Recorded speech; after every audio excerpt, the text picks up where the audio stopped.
On the morning of August 6, 1945, temperatures over an entire city instantly spiked to nearly 4,000 degrees Celsius. In seconds, hundreds of thousands of people going about their morning routines were vaporized. This cataclysmic drop forced Japan's surrender, closing the book on the deadliest conflict in human history. Looking back at the ashes, a serious question remains. Just 2 decades earlier, the world had fought the war to end all wars. How did humanity escalate from muddy trench warfare to weaponizing the power of the sun in such a short amount of time? To find the root of this near-total destruction, we have to look back 25 years to a peace agreement that never actually settled the score. In 1919, the victorious Allied powers gathered here to sign the Treaty of Versailles to ensure global conflict could never happen again. They handed a defeated Germany an invoice for £6.6 billion, intentionally designed to bankrupt the nation. The punishment went beyond money. Germany lost huge portions of its territory, including the Rhineland, an industrial hub immediately stripped away and demilitarized. To enforce these rules, the Allied nations formed the League of Nations. It was a diplomatic forum to resolve disputes with debate instead of artillery. However, the League had no unified military force to back up its rulings. When powerful nations decided to ignore the rules or leave the organization entirely, the League was powerless to stop them. By the 1920s, a deeply humiliated, financially ruined Germany was sitting in the middle of Europe with a global peacekeeper incapable of stopping aggression. It was a power vacuum waiting for a catalyst. Germany's new democratic government, the Weimar Republic, had no way to pay those massive war debts. They resorted to printing money, which triggered catastrophic hyperinflation. The currency became so worthless that children used bundles of cash as building blocks. People were taking entire wheelbarrows full of bills to the market just to buy a loaf of bread. America tried to step in with financial aid, bringing a few years of stability to the region. But the 1929 Wall Street crash wiped out the global economy, and those American loans vanished overnight. Factory doors locked, and industrial production dropped by 40%. By 1932, 6 million German citizens were roaming the streets, unemployed and starving. Into this total despair stepped Adolf Hitler. He didn't offer complex economic theories. He used massive rallies to promise a hungry population exactly what they wanted: economic salvation and revenge against the countries that put them there.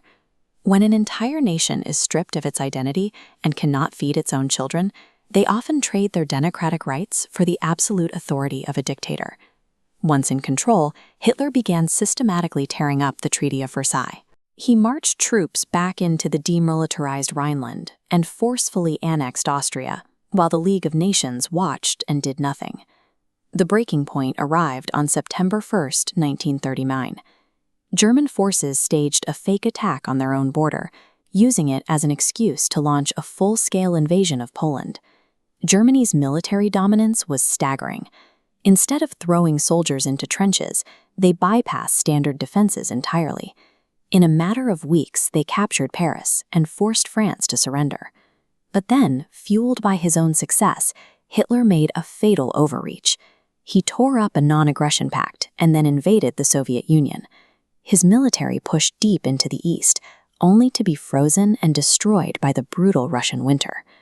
On the other side of the planet, Japan launched a surprise attack on Pearl Harbor, dragging the vast industrial might of the United States into the conflict.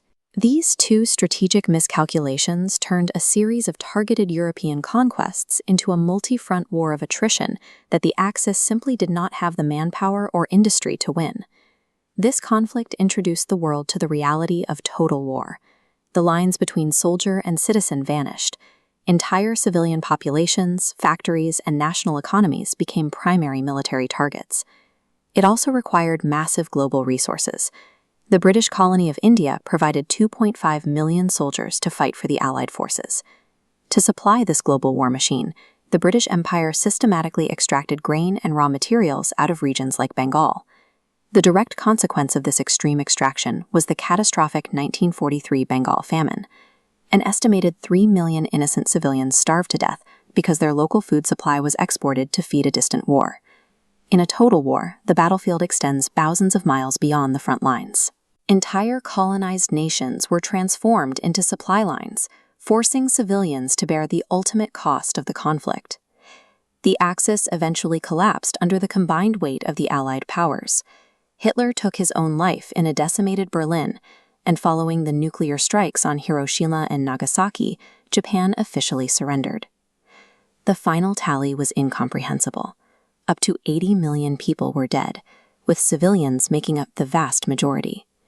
Entire European economies were erased, leaving an entire continent homeless and traumatized. The victors carved up a defeated Germany, dividing it directly between Western democracies and the Soviet Union. This physical split immediately ignited the tension of the decades-long Cold War. The sheer financial bankruptcy of the European powers meant they could no longer afford to maintain their massive empires. This weakness accelerated independence movements, finally allowing nations like India to break free from colonial rule. The failures of 1919 demonstrated that global peace could not be maintained by debt and humiliation. With 80 million dead, the surviving nations replaced the failed League of Nations with a structure built on collective security, the United Nations.